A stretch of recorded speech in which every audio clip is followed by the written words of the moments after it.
ያልታወቀው የትግራይ ምርጫና የወልቃይት ዕጣ ፈንታ።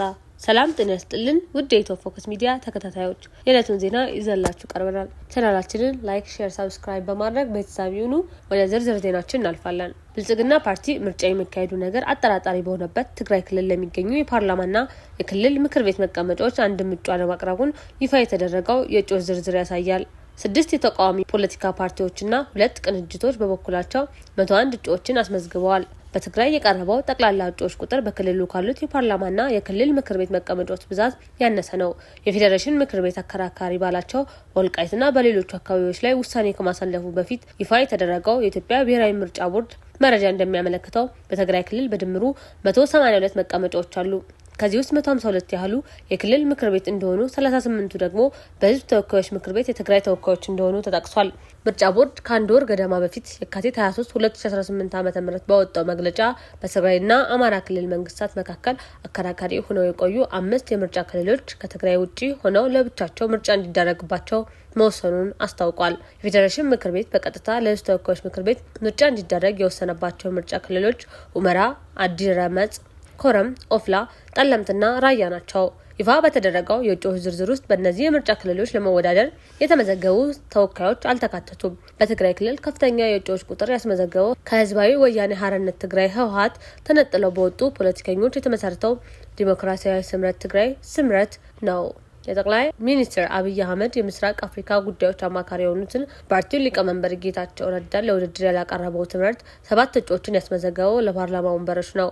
የትምህርት ሚኒስቴር አማካሪና የፓርቲው የውጭ ግንኙነት ኃላፊው ፕሮፌሰር ክንደያ ገብረሕይወትን ጨምሮ 30 እጩዎች ደግሞ ለክልሉ ምክር ቤት ለመወዳደር ቀርበዋል። ትንሳኤ ሰብአ እንደርታ ፓርቲ 24 እጩዎችን ለፓርላማና ለክልል ምክር ቤት በማስመዝገብ በሁለተኝነት ተቀምጧል። ነጻነትና እኩልነት እንዲሁም ራያ ራዩማ ፓርቲዎች በእጩ ብዛት ተከታይ ናቸው። ኢትዮጵያ ዜጎች ለማህበራዊ ፍትህ ኢዜማና ትንሳኤ ስርዓት ቃንጪ ሀቂ እንዲሁም የፖለቲካ ፓርቲዎች ቅንጅት የሆኑት ትብብር ለኢትዮጵያ አንድነትና ሰላም ለኢትዮጵያ ጥምረትም እጩዎቻቸውን አስመዝግበዋል።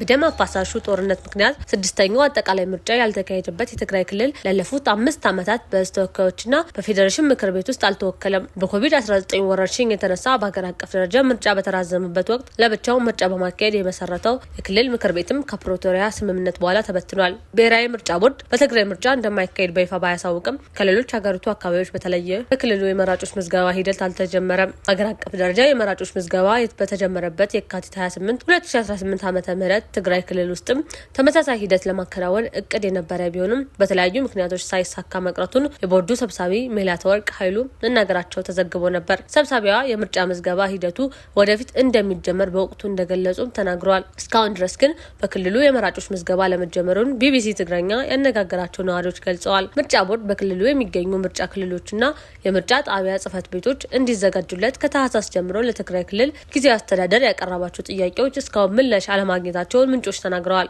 ስማቸው እንዳይጠቀስ የጠየቁ አንድ የጊዜያዊ አስተዳደሩ ምንጭ በትግራይ ያለው ሁኔታ ምርጫ ለማካሄድ የሚያስችል አይደለም የሚል ድምዳሜ ለመደረሱን ለቢቢሲ ትግረኛ አስረድተዋል። ይሁን እንጂ ጊዜያዊ አስተዳደሩ ይህንን ድምዳሜውን ለምርጫ ቦርዱ አለማሳወቁን ጠቅሰዋል። በቅርቡ ለቦርዱ ምላሽ ሊሰጥ እንደሚችል የተናገሩት ምንጩ የህዝቦችን መብት ቢሆንም አሁንም በትግራይ ምርጫ የሚካሄድበት እድል የለም ማለት ይቻላል ብለዋል። የትግራይ ክልል ጊዜያዊ አስተዳደር ጥር ላይ ከቦርዱ በድጋሚ ደብዳቤ ከተጻፈለት በኋላ በምርጫ ጉዳይ ላይ የጋራ መግባባትና አቋም ለመያዝ በሚል በክልሉ የሚንቀሳቀሱ የፖለቲካ ፓርቲዎችን ስብሰባ ጠርቶ ነበር። በዚህ ስብሰባ አብዛኞቹ ፓርቲዎች ተፈናቃዮች ወደ ቀያቸው ሳይመለሱና የትግራይ የግዛት አንድነት ወደ ነበረበት ሳይመለስ በትግራይ የሚካሄድ ምርጫ የለም የሚል አቋም ላይ መስማማታቸውን ምንጮች ለቢቢሲ ትግረኛ ገልጸዋል። ከአንድ ዓመት ገደማ በፊት በመጋቢት 30 2017 ዓ.ም የትግራይ ጊዜያዊ አስተዳደር ፕሬዝዳንትነት የተረከቡት ሌተናንት ጀነራል ታደሰ ወረደ በወቅቱ በፈረሙት የቃል ኪዳን ሰነድ ላይ ከሚገኙት 8 ኃላፊነቶች አንዱ ከምርጫ ጋር የተያያዘ ነው።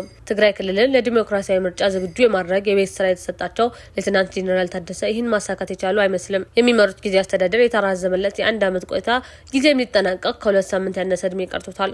ባለፈው ዓመት በተሻሻለው የፌዴራል መንግስት በክልል ጣልቃ የሚገባበትን ስርዓትን የሚደነግግ አዋጅ መሰረት የጊዜው አስተዳደሩ የቆይታ ጊዜ በድጋሚ ከ1 ዓመት ላልበለጠ ጊዜ ሊራዘም ይችላል። ይሁንና እስካሁን የጊዜው አስተዳደሩን እጣ ፋንታ በተመለከተ ከፌዴራል መንግስትም ሆነ ከክልሉ ባለስልጣናት ይፋ የተሰጠ አስተያየት የለም። ጄኔራል ታደሰ ወረደ ወደ ስልጣን ከመጡ ወዲህ የፌዴራልና የትግራይ ክልል ግንኙነት ይበልጥ ሻክሯል። የፌዴራል መንግስት የድጎማ በጀት እንዲሁም ወደ ክልሉ የሚደርስ የነዳጅ አቅርቦት መቋረጡን አስታውቋል። በተጨማሪም ጥር ወር ላይ የፌዴራልና የክልል ኃይሎች ግጭት ውስጥ ገብተው ነበር። በወቅቱ ወደ ትግራይ የሚደረግ የአውሮፕላን በረራ ለ5 ቀናት ተቋርጦ እንደነበር ይታወሳል። በትግራይና በኤርትራ መንግስታት መካከል የፈጠረው ውጥረትም ይበልጥ ከሯል። አዲስ አበባና አስመራ ጦርነት ውስጥ የሚገቡ ከሆነ ትግራይ ክልል ዋነኛ የግጭት ማዕከል ይሆናል የሚል ስጋትም ተፈጥሯል።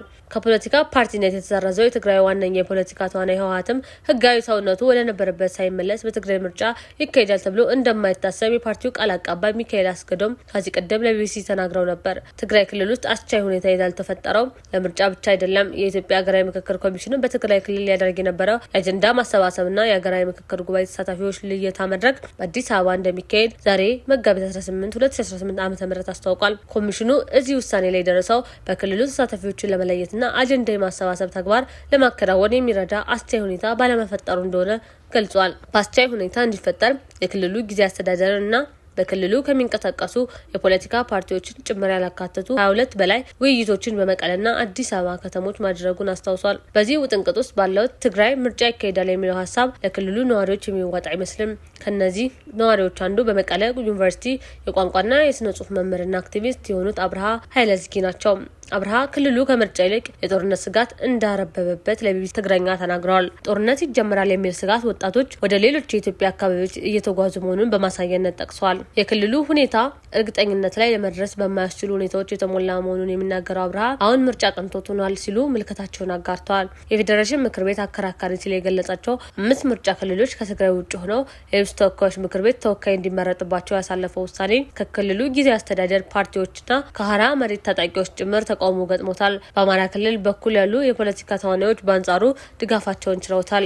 ተቃዋሚው ስምረት ለፌዴራል ከፍተኛ ፍርድ ቤት አቤቱታ በማቅረብ ውሳኔውን አሳግዶት የነበረ ቢሆንም ኋላ ላይ ክሱን አቋርጧል። ፍርድ ቤቱም እግዱን አንስቷል። ይህን ተከትሎ በፌዴሬሽን ምክር ቤት ውሳኔ መሰረት በአካባቢዎቹ ምርጫ እንደሚካሄድ ይጠበቃል። በምርጫ ክልሎቹ የህዝብ ተወካዮች ምክር ቤት ተወካይ ለመሆን በእጩነት የሚቀርቡ የትኞቹ ፖለቲካ ፓርቲዎች ናቸው የሚለው ግን እስካሁን ግልጽ አይደለም።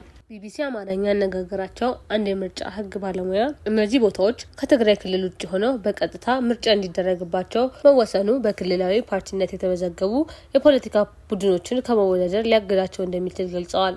የምርጫ ህግ ባለሙያው ከሁለቱም ክልሎች ውጪ ከሆነ የየትኛውም ክልል ፓርቲ አይሳተፍም። የትግራይ ክልል ፓርቲ እንዳይወዳደር አካባቢው ከትግራይ ክልል ተነስቷል። የአማራ ክልል ፓርቲም እንዳይወዳደር በአማራ ክልል ስር ያለው ጊዜያዊ አስተዳደርም ህጋዊ አይደለም፣ የሆነ አይነት ማብራሪያ ይፈልጋል ብለዋል። እንደ ባለሙያ ገለጻ በዚህ አሰራር መሰረት አካባቢውን በህዝብ ተወካዮች ምክር ቤት የሚወክል እጩ ማቅረብ የሚችሉት እንደ ብልጽግና ያሉ አገር አቀፍ ፓርቲዎች ናቸው።